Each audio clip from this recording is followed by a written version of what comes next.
dia, meu nome é Saulo.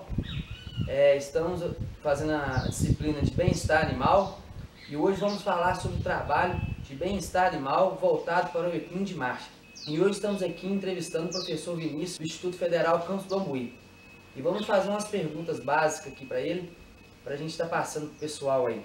Bom, todo animal pode ser um cavalo de competição de marcha? Bom dia a todos, obrigado pelo convite.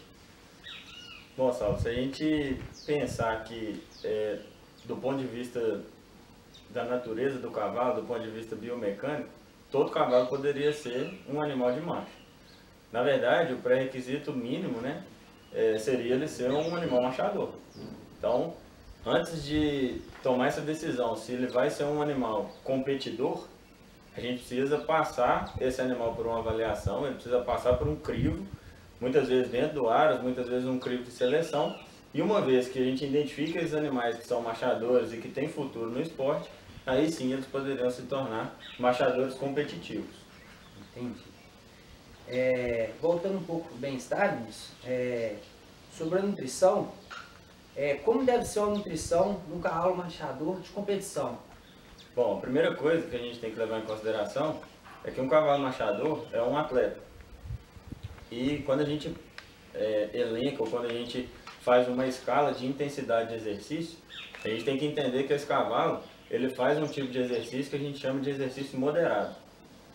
Bom, primeiramente, esses animais eles têm uma exigência um pouco maior em termos de energia, então a gente precisa ajustar as quantidades de energia na dieta, mas são animais que precisam também de fontes de proteína de alto valor biológico. São animais que precisam desenvolver musculatura, são animais que precisam desenvolver um aparato locomotor que consiga sustentar todo esse desafio que é a competição, muitas vezes em finais de semana seguidos, ou mais de uma prova no mesmo mês, muitas viagens. Então a gente precisa cuidar muito da dieta desses animais no sentido de não deixar faltar nutriente, mas da mesma forma pensando na saúde deles. E há uma tendência que nas dietas de animais marchadores, cada vez mais a gente tire as fontes de carboidrato solúvel, as fontes de amido principalmente, e coloque o óleo como fonte de energia nas dietas desses animais. Certinho. Quais tipos de treinamentos voltados para um cavalo de marcha, englobando bem-estar animal? Bom, quando a gente pensa em treinamento, independente da modalidade, a gente precisa ter algumas premissas que a gente leva em consideração que são importantes. A primeira delas é entender como é que é o comportamento natural de um cavalo. E aí, a partir disso, a gente usa esse comportamento natural do cavalo para poder ensinar ele algumas coisas, alguns exercícios, ensinar algumas ajudas. E aí, na prática, quando a gente está pensando em ensinar alguma coisa para esse cavalo, a gente parte para o segundo quesito, que é entender como esse cavalo aprende. Uma vez que a gente entende, a gente sabe como que esse cavalo aprende, aí sim eu consigo traçar uma meta ou traçar um objetivo no sentido de ensinar alguma coisa para ele.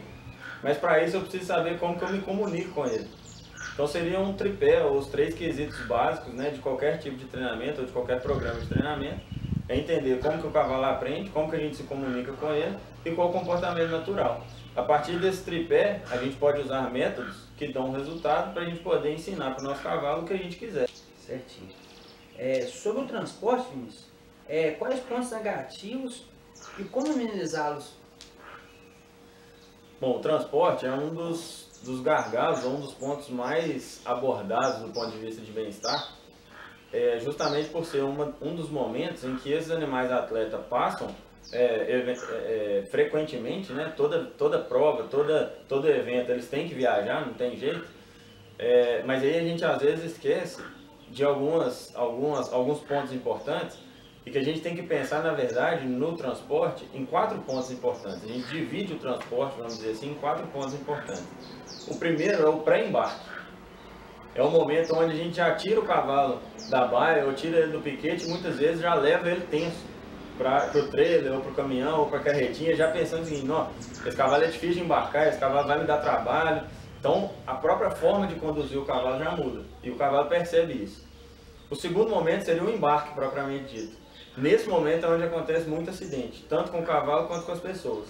E aí já é, pela conjuntura, né, multifatorial, já é um momento estressante para o cavalo. E aí vem o terceiro ponto, que é a viagem propriamente dita. Na prática, a gente tem que tentar minimizar esses fatores que são mais estressantes. Então, em viagens muito longas, a gente deve fazer intervalos, deve descer esses animais do caminhão, parar, dar água e etc. Outra coisa estressante e importante é que no dia da viagem, normalmente, a rotina de alimentação, a rotina de água desses animais muda drasticamente, então é um fator estressante a mais, né? Às vezes muito calor, muito quente, muitos indivíduos dentro do caminhão. É importante muitas vezes a gente colocar câmeras que vão lá na cabine com o monitor e a câmera lá atrás para ir monitorando esses animais durante a viagem. E a quarta fase seria o desembarque, que também é frequente às vezes ter muito acidente, às vezes o animal tem que pular em barranco, às vezes não tem um desembarcador apropriado, às vezes não tem uma rampa, ou às vezes a rampa ela é meio bamba, o animal não tem muita segurança de descer, então também é um fator estressante. Certinho. Para finalizar as perguntas, Vinícius, gostaria de perguntar quais quesitos devem ser observados no pré e no pós-pista, né? Visando o bem-estar. Bom, do ponto de vista de bem-estar, hoje a gente tem alguns manuais mais atuais que levam em consideração o que a gente chama de 5 domínios. E dentre eles tem um manual específico para cavalos atletas que leva em consideração alguns quesitos, como a integridade física desse atleta. Então, se esse animal tem dor, por exemplo, dor no dorso lombo, dor nos membros, se esse animal tem alguma alteração no exame, no hemograma, no exame de sangue, se esse animal tem alguma alteração de comportamento, se ele está bem hidratado, se ele está bem alimentado. Então, o score de condição corporal desse animal conta nessa escala, né, nessa avaliação. E aí, na prática, a gente tentar colocar um cavalo em pista se ele tiver condição de competir, né? Nunca tentar forçar a barra, por exemplo, para um cavalo entrar na pista, sabendo que no meio da prova, por exemplo, ele vai ter que ser retirado, seja pelo apresentador, seja pelos juízes.